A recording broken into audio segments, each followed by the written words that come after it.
The Dusk Guard, Rise. By Viking ZX. Assembly. Chapter 8. You know, had I known we would be heading back to Ponyville so soon, I would have just stayed there. Hunter leaned back in his seat, pulling his hat back down around his eyes as Steele did his best to ignore his comment. I mean sure, now my stuff's all up in Canterlot, but I feel kind of ridiculous bouncing back so quickly. You'll get used to it, Steele said from the seat next to him. We'll be doing a lot of rapid movement around the country in the future. Besides, he said, looking out the window at the countryside that was speeding past. We're not stopping in Ponyville. Either way, Hunter said, pulling his hat lower until the brim completely covered his face. He'd spent a total of 1 day in Canterlot, just one. Now he was leaving again, heading south on the rail line and eventually east towards Tall Tale City. At least he'd had that 1 day to take care of his last bit of paperwork with the Rangers and meet the Ponyville shipping crew to stash his belongings. The barracks for the Dusk Guard hadn't been ready yet. In fact, it had been unlivable, so most of his belongings were sitting in a hastily assembled cloud shack nearby. Steele had mentioned that the Royal Sisters had said something about hiring a crew to fix up the barracks and turning them down because he hadn't realized how decrepit it had been. So he'd spent his second night in Canterlot back in the same inn he'd stayed in the first time, glad that he could afford a cool room in the heat of the summer, and surprised that Steele hadn't taken a look at the barracks before. As the train continued south, Hunter simply sat for a while, letting his thoughts run free. It felt good to be back on the move, as much as he had griped about having to show up after dawn to catch an early morning express to Tall Tale. Just like it felt good, right, to have his hat back on his head. It belongs there, Swift had said when she'd given it to him. And she'd been right, the hat had fit perfectly, and he'd never lost it, even during some of the more crazy adventures he'd been on. Again she'd been right, getting the enchantment put on it to keep it firmly attached to his head. So are you going to nap the whole trip? Steele asked. His voice sounded gruff, but there was enough lightness in it that Hunter could tell his question wasn't too serious. Maybe, he said while leaving the rest of his body motionless. It's a little hard to get comfortable on these benches, and I think I've found the perfect position. A paradise of comfort undiscovered and thought by many impossible to find in economy coach. Looks a bit uncomfortable from here, Steele said. Especially with your hind legs hanging in the air like that. Hey, don't mock the perfect position, Hunter said, trying not to shift at Steele's words. Now he could feel that one leg was asking to be moved a bit more to the left. He shifted it ever so slightly, only to have one wing pinch against the seat. He shifted to one side only to have his other wing pinch. Dang it! He thought, shifting his leg back and trying to mimic the same position he'd been in when he'd been so relaxed. For a moment, everything felt perfect. Then his left foreleg itched, followed by his right wing feathers. All right, he said, sitting up and dropping down on his front hooves, the brim of his hat still over his eyes. What do you want me to do? He asked, pulling his hat back and looking in Steele's direction. Just look over these files in a bit more detail, Steele said. His saddlebags sat open on the bench next to him, the files once contained inside sitting spread on the bench or on the spare floor space in front of him. Hunter shrugged. All right, pass me the one on that pony we're going to find now. Sabra. The zebra. Steele obliged, passing the file over to him, and Hunter once again settled himself, this time in a more ordinary manner as to avoid undue stress on his neck. He took one last look out the window at the fading Canterlot scenery before digging into Sabra's file. It would be another several hours before they reached the Smoky Mountain Ranger supply station, and since he was going to be awake, he might as well make the most of it. Asterisk asterisk asterisk. They didn't have to bring the train to a complete stop, Hunter said as he turned small loops in the air over Steele's head, clearly relishing at the chance to stretch his wings. We could have just jumped off. Steele snorted, his eyes briefly darting to the spinning brown equine. Easy for you to say. You've got wings, Mr. Pegasus." He turned away from the sight of the train as it was swallowed up in the bright greens of the whitetail woods, looking for the telltale trail that would lead the way to the local ranger outpost. After a moment's search he saw it, a simple dirt path that led off through the trees in a twisting manner.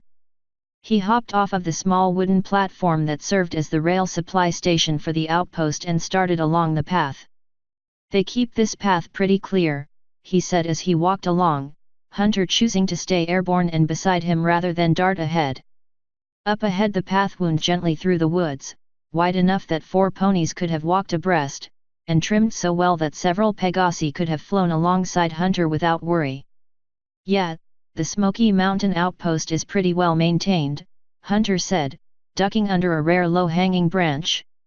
"It's the central station covering the majority of the Unicorn Range, so it's usually home to 1 or 2 squads with a couple more independent outposts around the area." A cool breeze rustled through the forest's broad leaves, creating a smooth rustling noise that permeated the air around them. "And it's also pretty high up on the list of places most rangers request." "Why's that?" Hunter smiled and spread his hooves. "Are you kidding? Look at this place. Whitetail Woods is a pretty awesome place to be assigned if you're a ranger. It's reasonably sedate, you've got mountains, forest, beaches. I had some good times here with my squad back in the day." "All right, fair enough," Steele said, looking with renewed interest at the forest around them. It was lush and thick with leaves, but not thick enough that rich, warm sunlight couldn't pass through to fall around them like golden beams.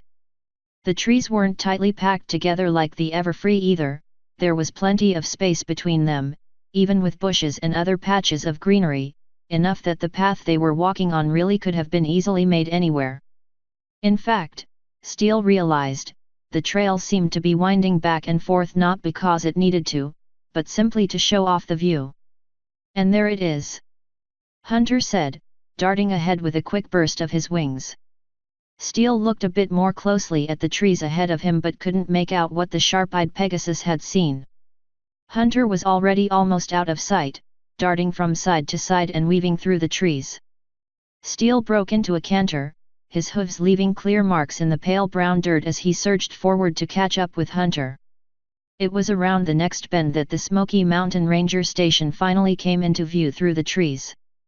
First it was little more than a brown smudge broken up by various tree trunks, but as he came closer details began to resolve. It was large, much larger than he had expected, and divided into different sections, almost as if several different buildings of various types had been connected into one.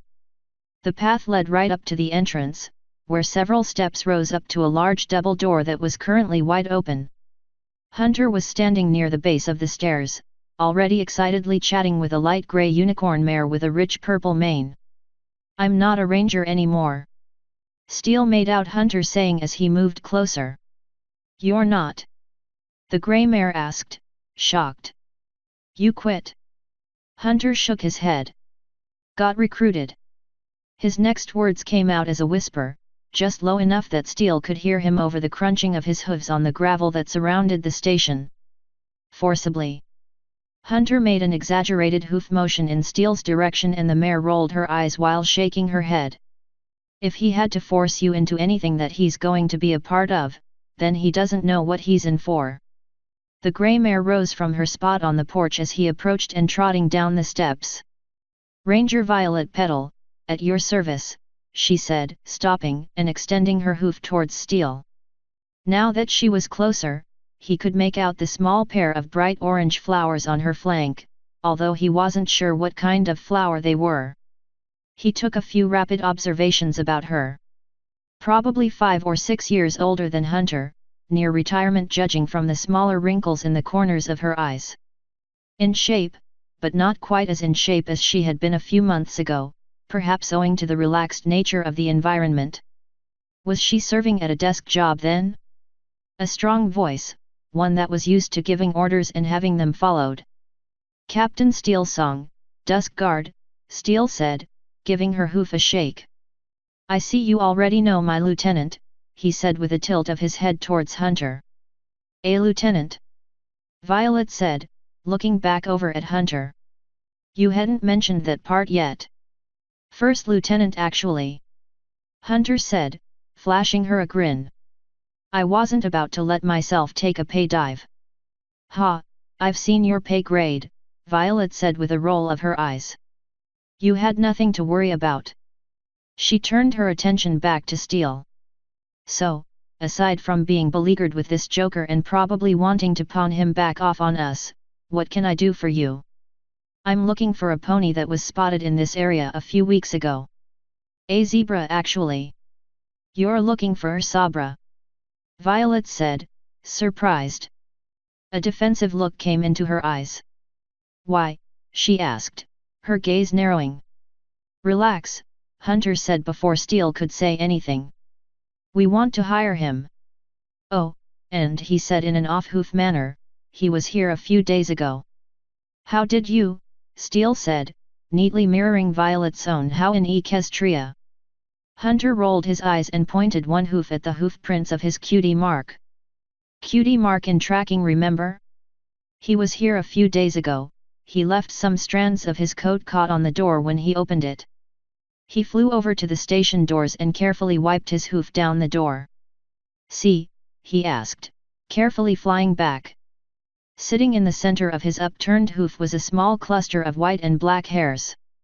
Okay, unless we've got some pony else with a black and white coloration, Violet said, but Steele could see that it was more to argue the point than a denial of fact. Besides, how could you know how recent it is? Weather reports, Hunter said. There was a strong storm sent through here a week ago, I know because it came through Ponyville later that day. These, he held up the hairs once more, were both lightly embedded in the wood, and the wood underneath was dry. That, and I also know that he was here because I can see the marks his staff made on the trail. Wow, Violet said, and Steele could see her face was mirroring the look of surprised awe on his own. I'd heard stories about how good you were, but actually seeing it in action? That's impressive. Thank you. Hunter said, offering an exaggerated bow. But hey, we all have our talents. Indeed we do, Steele said, turning to face Violet. Which is why we're looking for Sabra, he has a unique array of talents that we'd like to hire him for.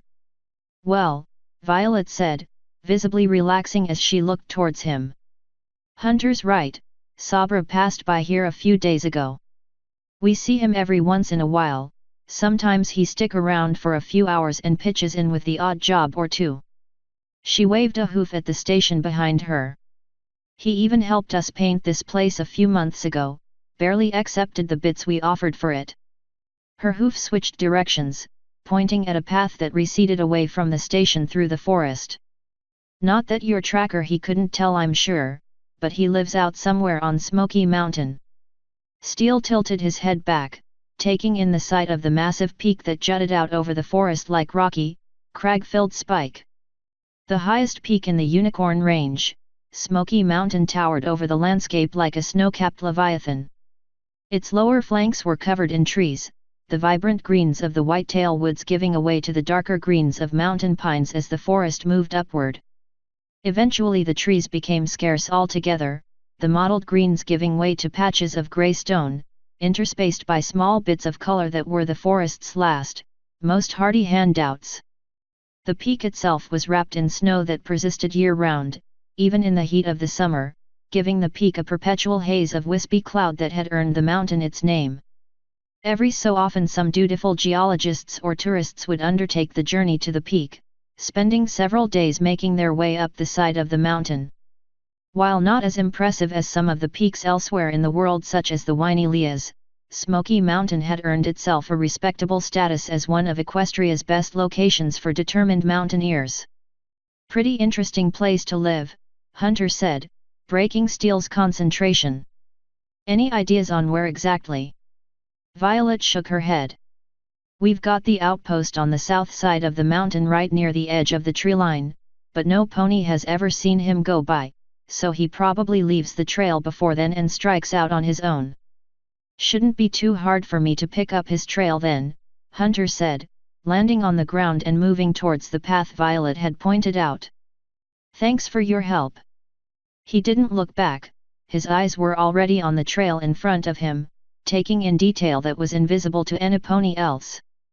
"Thanks," Steele said, raising on hoof and offering it in a shake of thanks. "Not a problem," the mare said as she raised her own hoof into his and shook. "It's not every day you get to meet the tracking legend of the Rangers and the famous Steele song." "Oh yes," she said as she saw his expression change. "I knew who you were the moment you walked into this clearing.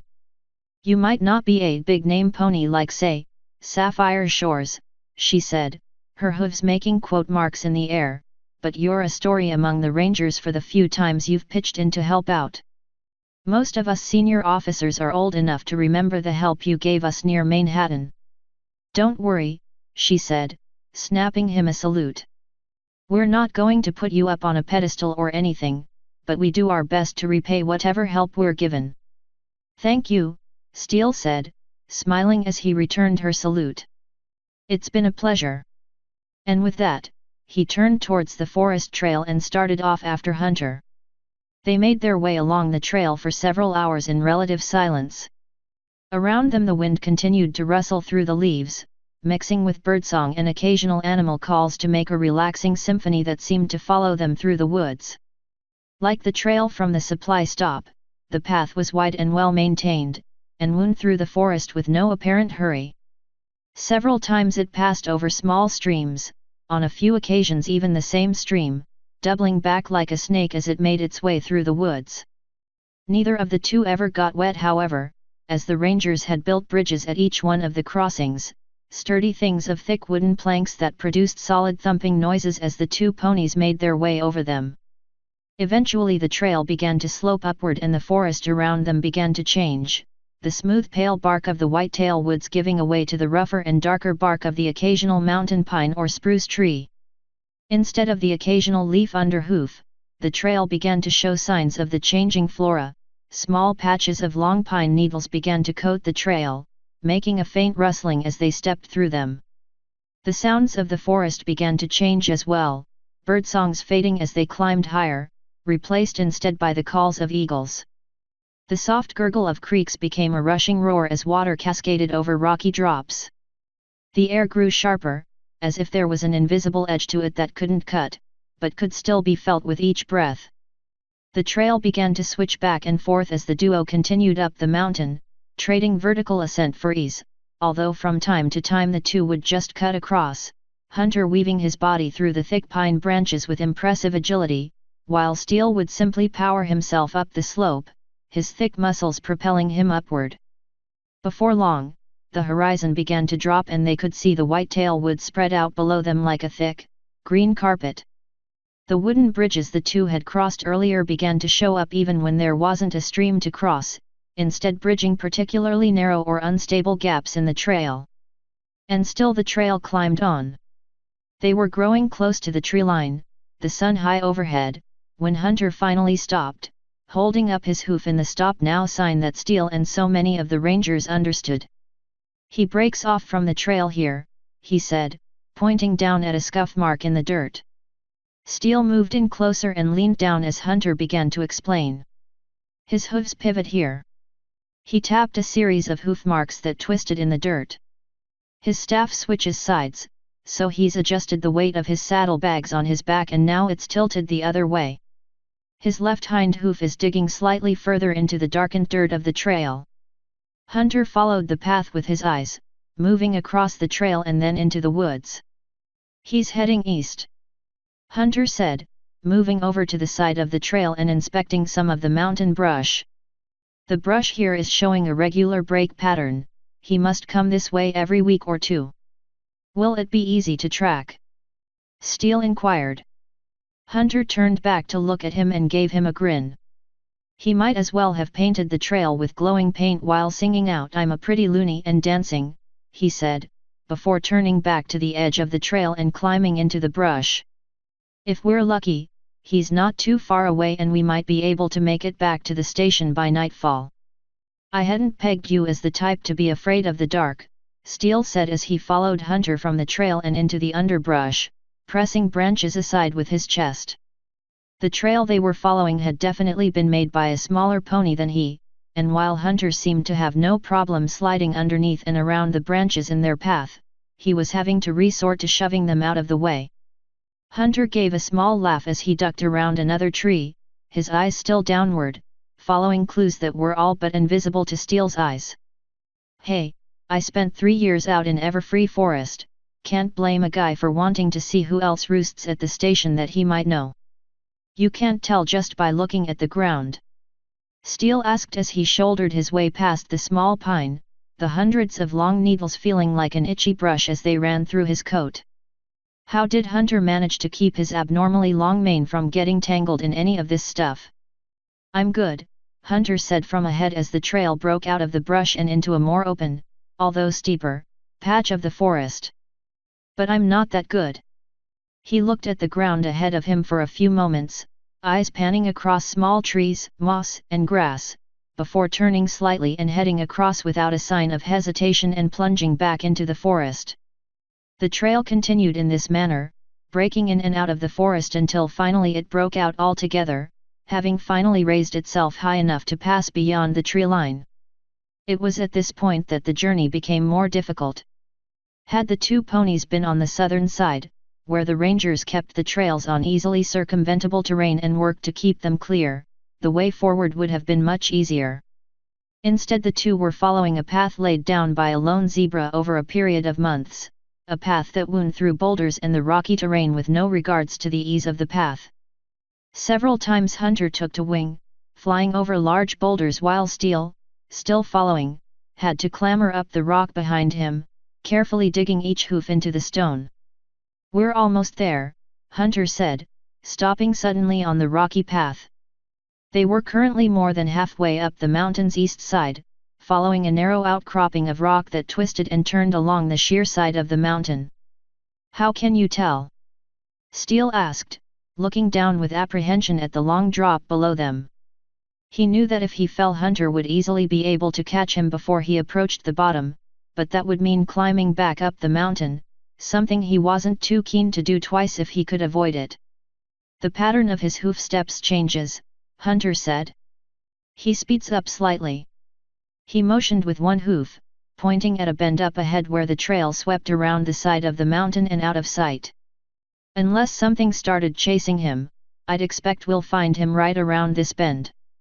"All right then," Steele said, still eyeing the long drop to his right. "Let's go see if he's home." The two ponies rounded the bend in the trail to see a surprising tableau spread out before them. The trail widened almost as soon as it rounded the bend, growing away from the mountain as it moved inward, and leaving the two ponies standing at the peak of a U-shape in the side of mountain. The base of the U, however, was not empty, but instead a shelf of rock that grew from one side of the alcove to the other. Sitting in the center of that shelf was a small wooden hut, smoke cheerfully rising from a small hole in its roof, while nearby, a young zebra stood carefully on one front leg, balancing on a bamboo staff, his back towards them. At first glance, Hunter wasn't quite sure that the zebra was balancing at all. His hind legs were in the air, his whole body pointed upward from a single front hoof planted on a bamboo staff, but all initial signs that the action was even remotely challenging were absent. There was no quiver to his movements, no jerky motions that would have marked him as anything other than a statue. As he looked closer, however, Hunter could see the gradual movement of the colt's chest, the slow, methodic ripple of whipcord muscle underneath the stallion's coat as he made minute adjustments to his position. There was a sudden burst of motion as the zebra spun his hind legs downward, twisting his body and pushing off of the staff with his one hoof. The motion stopped, and now he was facing them, settled gracefully on one bent rear leg, his hooves held together in front of him. He gave them a short, curt bow with his head and upper body, all the while balancing on the bamboo rod. Hunter raised his eyebrows in surprise at the sight of the blindfold tied across the zebra's eyes. "Salamu," the zebra said. His voice was soft and quiet, almost melodic, but there was solidarity behind it, a firmness that reminded Hunter of Steele's own gruff but firm tone. The meaning of the word was unknown to him, unfamiliar as he was with the zebra tongue. Salamu, Steel replied, nodding his head in return, although the zebra likely couldn't see him through the blindfold. Are you Sabra? There was a moment's pause, then the zebra nodded quietly. I am he said. Well, Hunter said after the silence began to stretch to what he felt was an uncomfortable level. I see why they called you the silent monk. Do you truly see? Sabra asked, his voice still soft and quiet. Or are you merely reading the shadows set upon the cave wall? Hunter blinked as he tried to wrap his mind around the strange response. What? He finally stammered.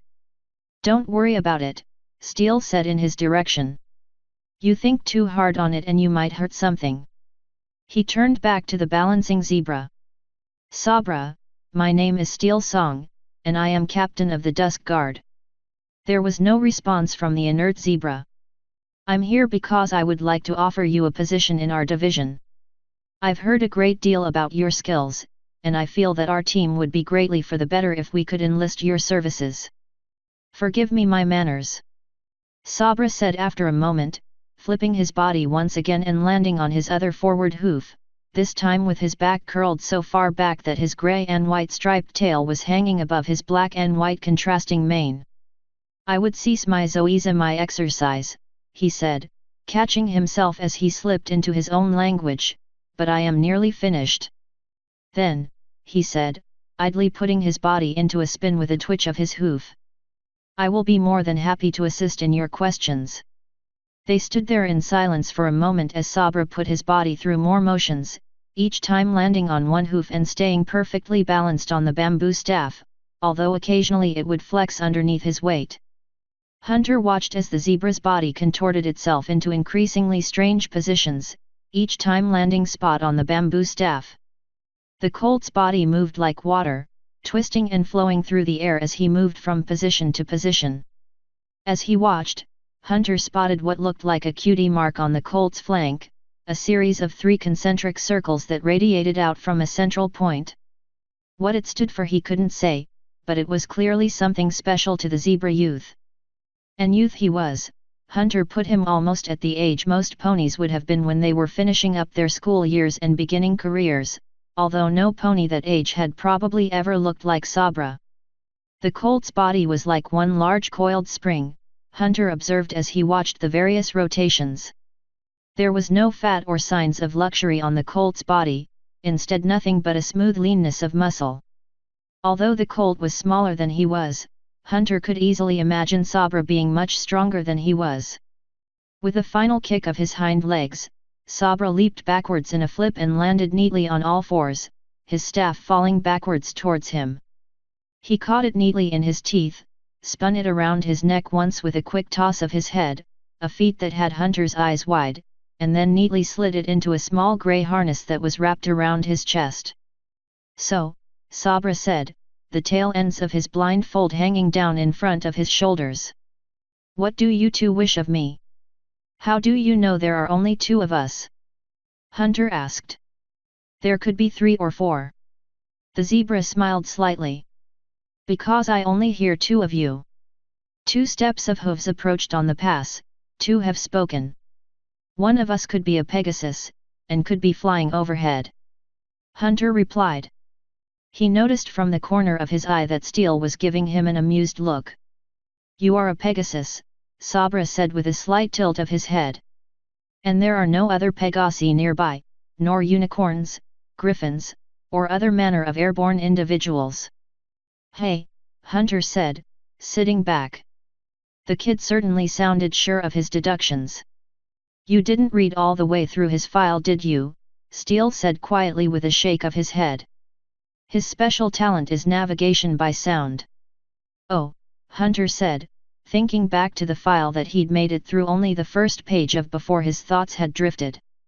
I knew you were asleep, Steel said in a tone that promised some form of retribution later. Sabra's also a master of the Fimbo style, the youngest master in. He turned to look at Sabra.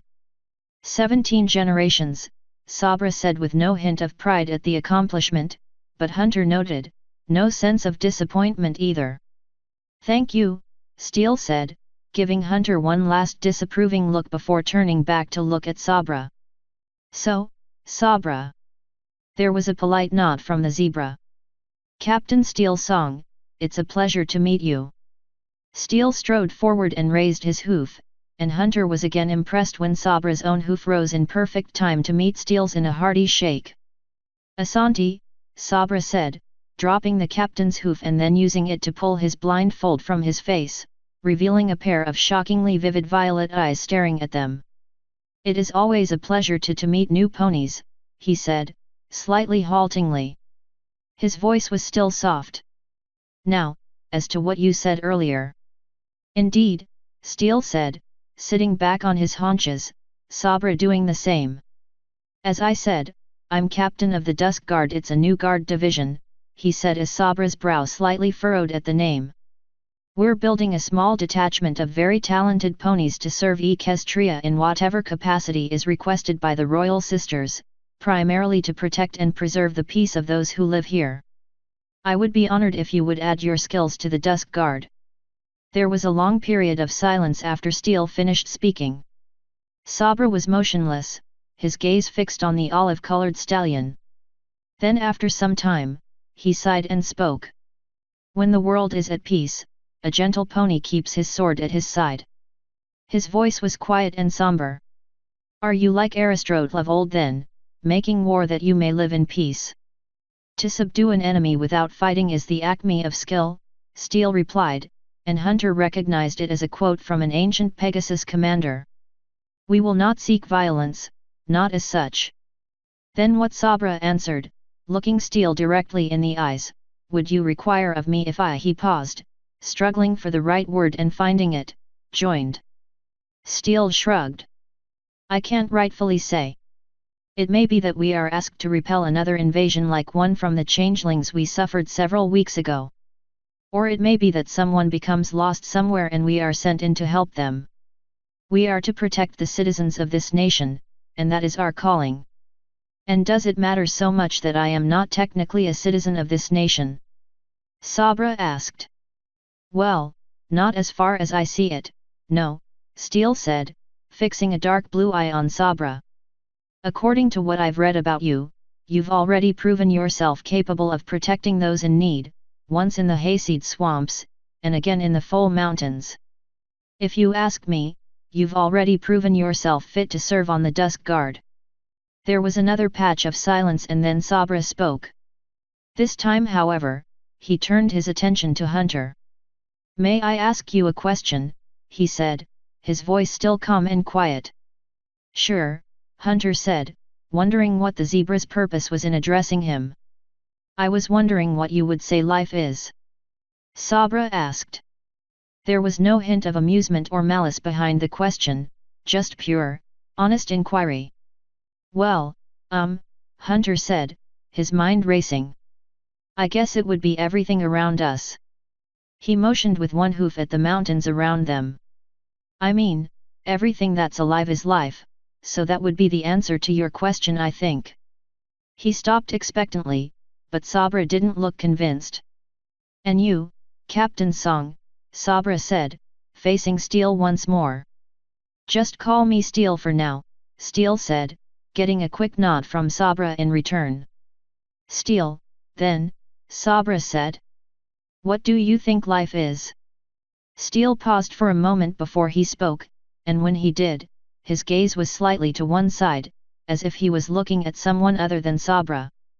"Well," he said, "I'm not quite sure exactly what sort of answer you're looking for, but to me, I guess, well, life for me would have to be this." He turned and pointed at the twin silver kite shields on his flank.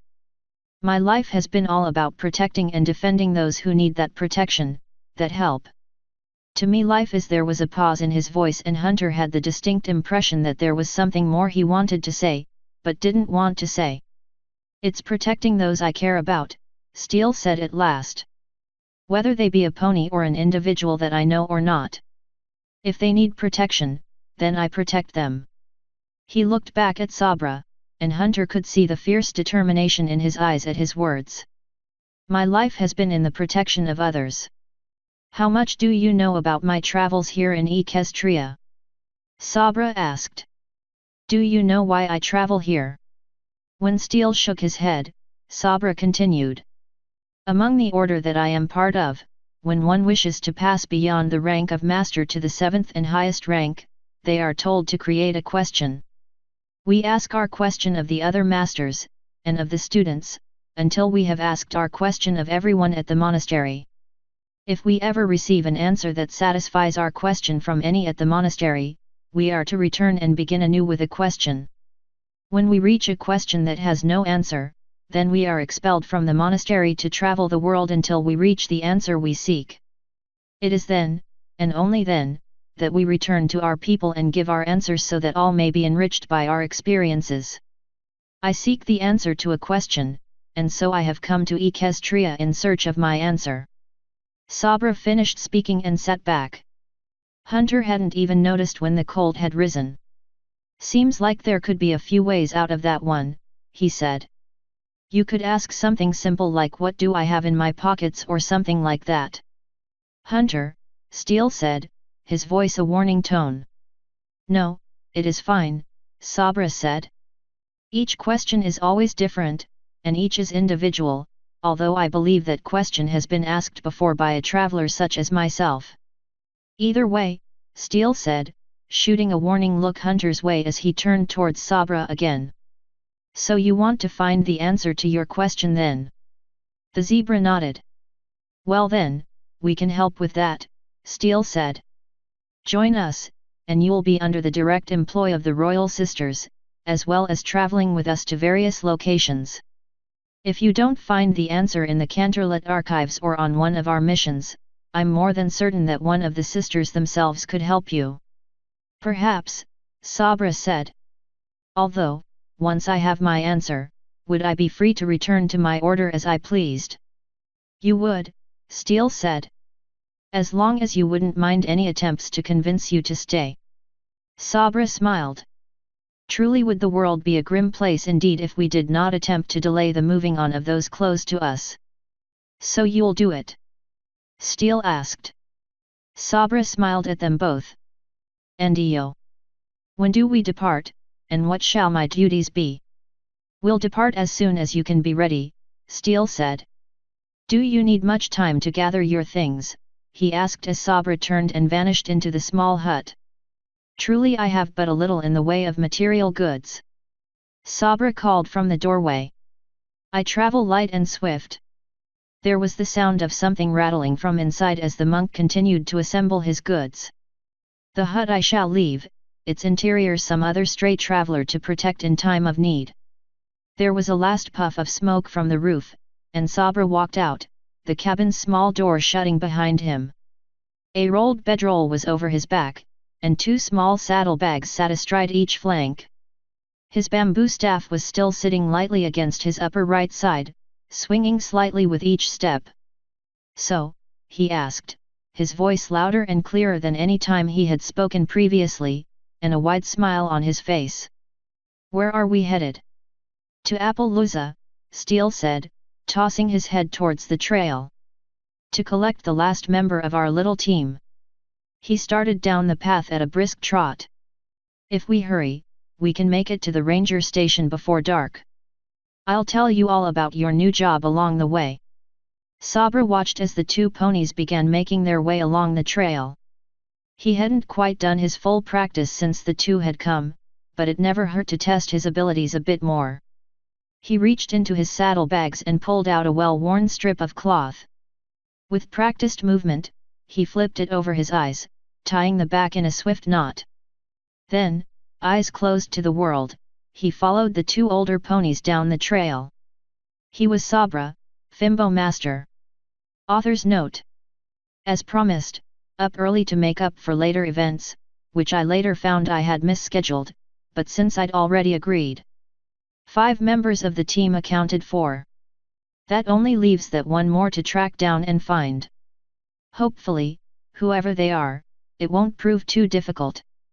If anyone notices any transcription errors or even just basic grammar oversights, feel free to point them out.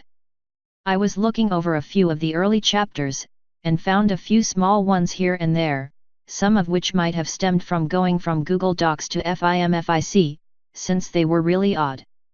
Anyway, I've fixed those, but if you spot something odd, don't hesitate to let me know. It only helps every pony out to get rid of them. Oh, and you can find fanart of Sabra on my profile page. End author's note.